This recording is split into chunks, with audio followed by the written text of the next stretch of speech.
Good morning students. आज का topic है हमारा इम्यूनोलॉजिकल टेक्निक में से।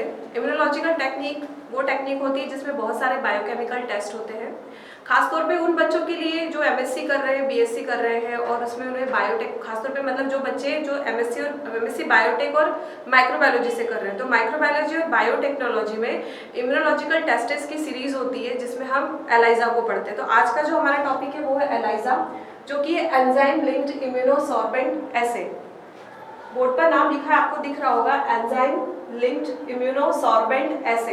एसे का मतलब होता है टेस्ट लगाना, ठीक है। ये एक तरह का बायोकेमिकल टेस्ट होता है जो कि बहुत सारी पैथोलॉजी लैब में ये किया जाता है पेशेंट्स की डिजीज या पेशेंट के अंदर जो इन्फेक्शन कॉज हो गया उसे चेक करने के लिए, ठीक। तो इंट्रोडक्शन देख लेते हैं सबसे पहले। ELISA is a highly sensitive test technique based on the immunological reactions that combine the specific reaction of antigens and antibodies with the efficient catalytic action of enzymes on substrate।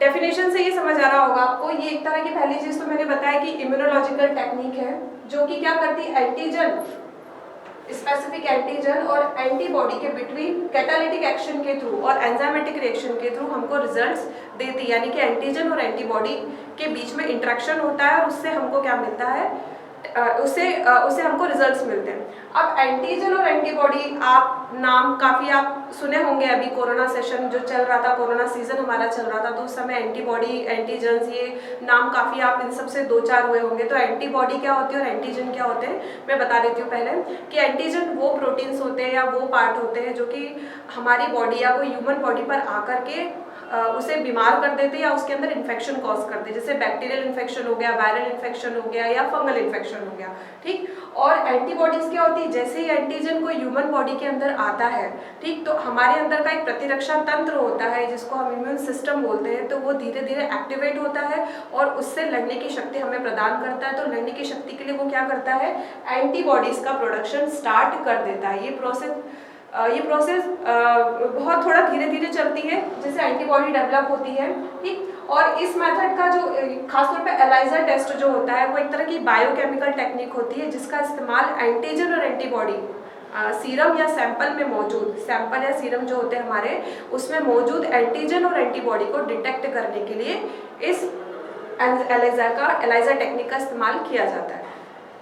अब serum या sample जो मैं बोल रही हूँ वो क्या होता है बता देती हूँ कि जैसे कि आप लोग नॉर्मली कभी मलेरिया या डेंगू से बीमार हो जाते हैं, जो भी व्यक्ति होते हैं वो अगर बीमार होते हैं तो जब वो डॉक्टर उनको टेस्ट रिकमेंड करता है तो वो पैथोलॉजी जाकर के टेस्ट करवाते हैं, जो जिसमें उनका ब्लड का सैंपल लिया जाता है। तो ब्लड का सैंपल इसलिए लिया जाता है कि उसके अंदर वो एंटीजन भी मौजूद है और उसके अगेंस्ट वो एंटीबॉडी भी मौजूद है। तो उसके डिटेक्शन के लिए कि भाई सामने वाले को कौन सी ऐसी बीमारी है या कौन सी ऐसी डिजीज हो गई जिससे वो ग्रसित है, उसको चेक करने के लिए कुछ बायोकेमिकल टेस्ट किए जाते हैं जिसमें एलाइजा भी टेक्निक होती है। तो इस मेथड का जो हेल्प है या इस मेथड से जो हेल्प ली जाती है वो है presence of antibody in the body in case of certain infectious disease. अगला, it is also referred as a EIA. EIA मतलब कि एंजाइम इम्यूनो एसे, इसका एक दूसरा नाम भी है ईया, जिसको एंजाइम इम्यूनो एसे बोला जाता है। अगेन फिर से मैं बताना चाहूँगी कि यह एक बायोकेमिकल टेक्निक होती है जो कि इम्यूनोलॉजी में एंटीबॉडी और एंटीजन में सैंपल के अंदर जो एंटीजन और एंटीबॉडी है उसको डिटेक्ट करने के लिए इस्तेमाल की जाती है। कौन सी technique, enzyme linked immunosorbent assay, ठीक। ELISA is so named because the technique involves the use of immunosorbent, यानी कि जैसा कि नाम से ही वर्णित है या नाम से ही शो हो रहा है कि यह एक तरह की क्या है, एंजाइमेटिक रिएक्शन बेस्ड जो है मेथड है जिसके अंदर इम्यूनोसॉर्बेंट की मदद से क्या किया जाता है, एंटीजन और एंटीबॉडी को डिटेक्ट किया जाता है। और इम्यूनोसॉर्बेंट जो होता है इसके अंदर जो मटेरियल होता है वो एब्जॉर्बिंग मटेरियल होता है एक तरह से, इसके अंदर जो मौजूद होता है या हम जो हम यूज करते हैं वो इम्यूनोसॉर्बेंट एब्जॉर्बिंग मटेरियल यूज करते हैं जो कि स्पेसिफिक एंटीजन और स्पेसिफिक एंटीबॉडी के डिटेक्शन के लिए जरूरी होता है। अब इसकी हिस्ट्री की बात करें तो इसको कौन सबसे पहले इंट्रोड्यूस कराया, तो it is introduce by the Engvall and Perlmann in 1971। तो स्टूडेंट्स ये था एलाइजा का इंट्रोडक्शन। मैं फिर से बता देती हूँ कि जो एलाइजा है एक हाईली सेंसिटिव टेक्निक होती है, टेस्टिंग टेक्निक होती है, बायोकेमिकल टेक्निक होती है, इम्यूनोलॉजिकल टेक्निक होती है। आप जो इसको लिखना चाहें वैसा लिख सकते हैं, ठीक। और इसके नाम से वर्णित है कि एंजाइम लिंक्ड इम्यूनोसॉर्बेंट, यानी कि इस टेक्निक में एंटीजन एंटीबॉडी को डिटेक्ट करने के लिए हमको एंजाइम और सबस्ट्रेट यूज करना पड़ता है इसके बाद इसका रिजल्ट जो है फर्दर हमें मिलता है। और इससे हम एंटीजन और एंटीबॉडी के बिटवीन जो इंट्रैक्शन होती है या उनकी उपस्थिति सीरम में या ब्लड में या सैंपल में उनकी उपस्थिति को चेक किया जाता है। तो स्टूडेंट्स, अभी हमने इंट्रोडक्शन देखा एलाइजा का, अब हम आते हैं उसके प्रिंसिपल पर, ठीक है। उसका सिद्धांत ये कहता है कि ELISA work on the principle that specific antibody bind the target antigen. ELISA का जो वर्क सिस्टम है, एलाइजा जो फंक्शन करता है, काम करता है, वो एक ही प्रिंसिपल पर करता है कि जब एंटीबॉडीज जो होती है वो बाइंड करती है किससे, टारगेट एंटीजन से, ठीक। क्यों करेगी, ताकि हम ये डिटेक्ट कर पाए कि वो जो दिया गया सीरम है या सैंपल में उसमें कितनी एंटीजन एंटीबॉडी मौजूद है, ठीक है। और एक तरह की क्वांटिटेटिव और क्वालिटेटिव मेथड भी मानी जाती है जो कि based on enzyme lock and key theory. It is also based on, मतलब कि ये एंजाइम अगर आपने पहले कभी पढ़ा होगा एंजाइम्स के बारे में तो उसमें लॉक इन की थ्योरी आती थी। तो ये चीज़ भी क्या है, enzyme lock and key theory पर ही बेस्ड होती है, जहाँ पर एंटीजन क्या होते हैं, की का काम करते हैं और एंटीबॉडीज जो होती है वो लॉक का काम करती है। तो इसलिए ओवरऑल अगर हम प्रिंसिपल को निकालें तो it is the principle is antigen antibody interaction like this. Antigen और एंटीबॉडी, एंजाइम्स उसमें अगर आप ऐड करेंगे, सबस्ट्रेट ऐड करेंगे, एंजाइम सबस्ट्रेट, ठीक है। और इसके रिजल्टेंट हमको क्या मिलेंगे, कलर्स मिलेंगे, ठीक है। तो एंजाइम्स जो हम बार बार वर्ड बोल रहे हैं कि भाई एंजाइम्स क्या होते हैं, एंजाइम्स क्या होते हैं, तो एंजाइम्स जो होते हैं इसमें कई तरह के एंजाइम्स यूज किए जाते हैं। जैसे पहला है HRP, horse radish peroxidase enzyme, horse radish peroxidase enzymes. दूसरा एंजाइम है बीटा गैलेक्टोसाइडेज एंजाइम्स और तीसरा एंजाइम है ALP, यानी कि अल्कलाइन फॉस्फेटेज एंजाइम। ये वो एंजाइम्स होते हैं जो क्या करते हैं, इस रिएक्शन को आगे बढ़ाते हैं, एंटीजन एंटीबॉडी के साथ लिंक्ड होते हैं, ठीक। फिर इसके बाद इसमें हम अगर एंजाइम यूज कर रहे हैं तो दिखती बात है हमको इसमें सबस्ट्रेट भी यूज करना होगा। तो सबस्ट्रेट हमारे पास दो प्रकार के हैं जो कि है TMB और PN-BB। TMB और PN-BB। तो TMB का फुल फॉर्म है टेट्रा मिथाइल बेंजीडीन और PNP का फुल फॉर्म है पैरा नाइट्रोफिनाइल फॉस्फेट। अगर आप TMB को डालते हैं एंजाइम के साथ तो वो ब्लू कलर देगा उसके रिजल्टेंट। अगर PN-BB को डालते हैं तो वो हमको येलो कलर देगा एज अ रिएक्शन या एज अ रिजल्टेंट, ठीक। फिर से प्रिंसिपल बता देती हूँ। एलाइजा जो वर्क करता है, जो इसका एलाइजा का जो प्रिंसिपल है वो एंटीजन एंटीबॉडी के ऊपर पूरा डिपेंड होता है। एंटीजन एंटीबॉडी एंजाइम से लिंक्ड होती है और एंजाइम से लिंक्ड होने के बाद ही वो हमको रिजल्ट मिलता है कि उसमें जो दिया गया सीरम या जो लिया गया सैंपल है उसमें कितने एंटीजन और कितनी एंटीबॉडी प्रेजेंट है। और ये जो पूरा प्रिंसिपल है एंटीजन एंटीबॉडी पर डिपेंड होता है, इंट्रैक्शन पर डिपेंड होता है।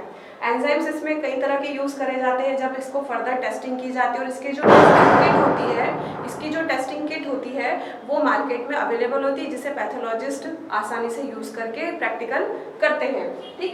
HRP यानी कि horse radish peroxidase enzyme, beta galactosidase enzyme और ALP यानी कि अल्कलाइन फॉस्फेटेज एंजाइम, ओके। अब इन एंजाइम के साथ हम सबस्ट्रेट को जोड़ते हैं क्योंकि लॉक इन की थ्योरी जो मैंने बताई है आपको, लॉक इन की पर्टिकुलर स्पेसिफिक एंजाइम्स के साथ स्पेसिफिक सबस्ट्रेट जुड़ करके ही क्या करेगा, आपको रिजल्ट देगा, ठीक। मान लीजिए अगर आप HRP यूज कर रहे हैं तो उसमें आप क्या मिलाएंगे, TMB मिलाएंगे। सबस्ट्रेट क्या मिलाएंगे, TMB मिलाएंगे, जिसका फुल फॉर्म होता है टेट्रा मिथाइल बेंजीडीन, जो इस एंजाइम के साथ एंटीजन एंटीबॉडी के साथ रिएक्शन करके क्या कलर देगा, ब्लू कलर देगा, जिससे ये उपस्थिति ज्ञात होती है या उपस्थिति पता चलती है कि दिए गए सीरम में एंटीजन या एंटीबॉडी मौजूद है, यानी कि सामने वाला व्यक्ति या तो डेंगू या तो मलेरिया या कोई अन्य वायरल इन्फेक्शन या फंगल इन्फेक्शन से ग्रसित है, ठीक। अगर हम बात करें इसकी प्रोसीजर यानी प्रक्रिया की, कैसे किया जाता है लैब में, तो ये जो प्रोसेस होती है थोड़ा लॉन्ग टर्म यानी कि लंबे समय तक चलने वाली प्रक्रिया होती है, इसमें थोड़ा समय देना पड़ता है।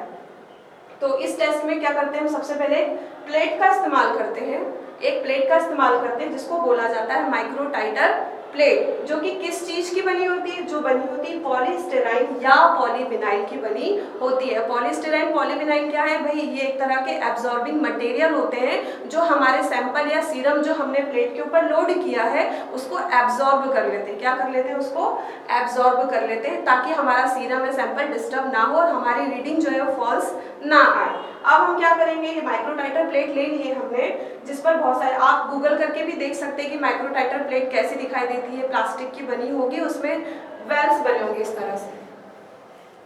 ये जो वेल्स की संख्या होती है वो कितनी होती है, 96 से शुरू होकर 300 तक जाती है। 96 से शुरू होकर के कितनी जाती है, 300 तक जाती है। और इस तरह से छोटे छोटे कुएं या वेल्स उसमें बने होते हैं जिसके अंदर हम सीरम या सैंपल को लेते हैं। अब हम क्या करेंगे, थोड़ा सा यहाँ पर मैंने ड्रॉ किया है, समझने की कोशिश कीजिएगा कि हमने टेस्ट ट्यूब के अंदर क्या लिया है, सीरम लिया है। अब सीरम कैसे निकालते हैं, सीरम को निकालने के लिए सेंट्रीफ्यूगेशन मेथड अपनाई जाती है जो कि लैब में होती है। जब ब्लड का सैंपल लिया जाता है तो जो ब्लड का सैंपल होता है उसको सेंट्रीफ्यूगल मशीन के अंदर लोड किया जाता है। सेंट्रीफ्यूगल मशीन कैसी होती है, कुछ इस तरह से होती है जिसके अंदर बहुत सारी टेस्ट ट्यूब लगी होती है, उसके अंदर ब्लड को डाल करके उसको रोटेशन पर मिनट यानी कि ग्रेविटेशनल फोर्स पर काम करती है। रोटेशन के थ्रू क्या होता है, हमारे ब्लड में से जो आरबीसी होती है वो नीचे बैठ जाती है और सीरम जो है वो ऊपर की ओर आ जाता है। तो इस सीरम को हम एज अ सैंपल यूज करते हैं जिसके अंदर या तो एंटीजन है या तो एंटीबॉडी है, हमको अभी देखना है। अब इस सीरम को हम क्या करेंगे, ट्रांसफर करेंगे पॉलीविनाइल प्लेट पर या बोल सकते हैं माइक्रोटाइटर प्लेट पर जिसके अंदर 96 वेल्स बने हुए हैं। ठीक, ट्रांसफर करने के बाद वही चीज़ है कि अब हम क्या करेंगे, ट्रांसफर करेंगे, थोड़ा टाइम इसको रखना पड़ता है, लगभग 90 मिनट का ड्यूरेशन देना पड़ता है इसको पूरी तरह से एब्जॉर्ब होने के लिए। फर्दर जब टाइम हो जाता है तो उसके बाद हम क्या ऐड करते हैं इसमें, एंजाइम लेबल्ड एंटीबॉडी।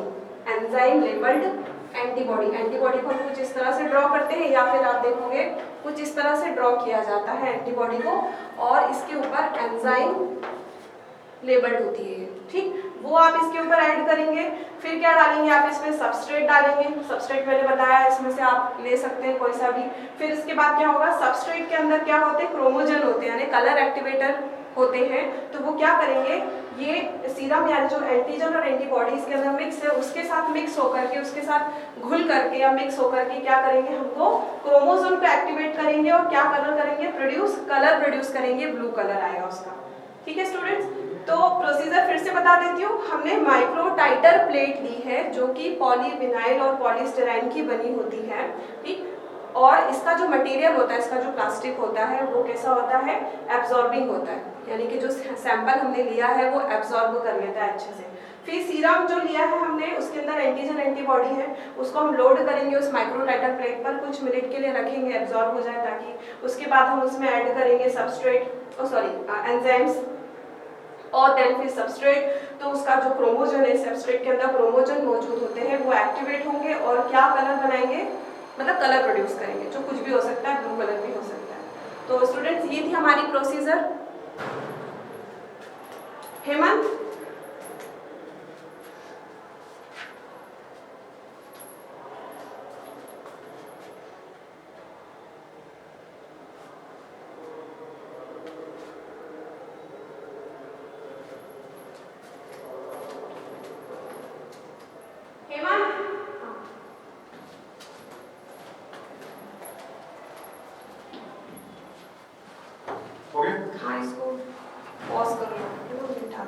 स्टूडेंट्स हमने एलाइजा देखा आज। एलाइजा का इंट्रोडक्शन यानी क्या होता है एलाइजा, उसके प्रिंसिपल को देखा, उसकी प्रक्रिया यानी प्रोसीजर को देखा। अब अगले वीडियो में मैं आपको उसके प्रकारों के बारे में, उसके टाइप्स के बारे में आपको बताना चाहूँगी और उसकी एप्लीकेशन और उसके यूजेस के बारे में बताना चाहूँगी। तो थैंक यू सो मच।